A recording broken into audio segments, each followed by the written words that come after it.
When supporting vulnerable customers, it's important to both understand and meet their needs. In this video, I explore ways to respond to the emotional needs of vulnerable customers. When a customer is facing a challenging situation, they're living with a health condition or illness, or they find communicating difficult, they will be experiencing a wide range of different emotions. These can include sadness, frustration, anger, overwhelm, confusion, just to name a few.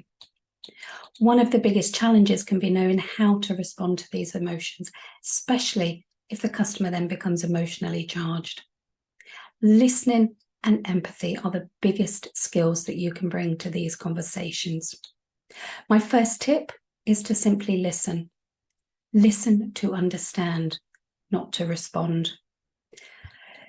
Soon as we've got a response in our mind, whether that's a response, a question, a solution, we stop listening to what the customer is sharing. What we are listening for is a gap in the conversation for us to get our point across. Listening to understand means taking that step back, thinking about what the customer is sharing, what they need from us in that conversation, how we can support them. That is what listening to understand really is all about. Start to think about what is getting in the way of you listening. What are your distractions? Is there a way that you can remove those, reduce those, or there may be some distractions that you just need to accept? My second tip is to increase silences.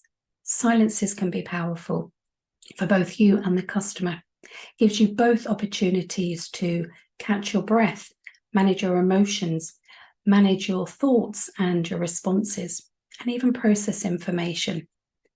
If you're not comfortable with silences, just start with a couple of seconds, 2-3 seconds, and then build up.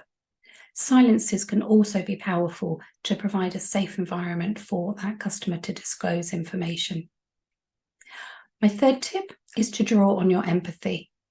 Recognize a time when you experienced a similar situation or you felt similar emotions. How did you feel? What did you need? Now consider the customer's perspective. What might they be feeling? What might they need from you in that conversation? And my last tip is to acknowledge what the customer has shared or what they're experiencing. Whenever they share anything with you, thank them. Thank you for sharing that with me. Thank you for trusting me with that information. And validate what they are going through. Sounds like a really difficult time for you right now. Sounds like you've got a lot on your plate. Let me see how I can help and support you. There are other ways as well that we can meet customers' emotional needs. That could include reassuring, using reassuring words and phrases. It's okay. I'm here. I'm listening. I'm happy to help. Being patient, taking some of the heat out of those conversations. Asking open questions to better understand their situation and what they need. And providing a safe space for them to disclose, vent, or consider options. So next time you have a vulnerable customer that you are engaging with, take that step back and think, how can I support them with what they're experiencing emotionally?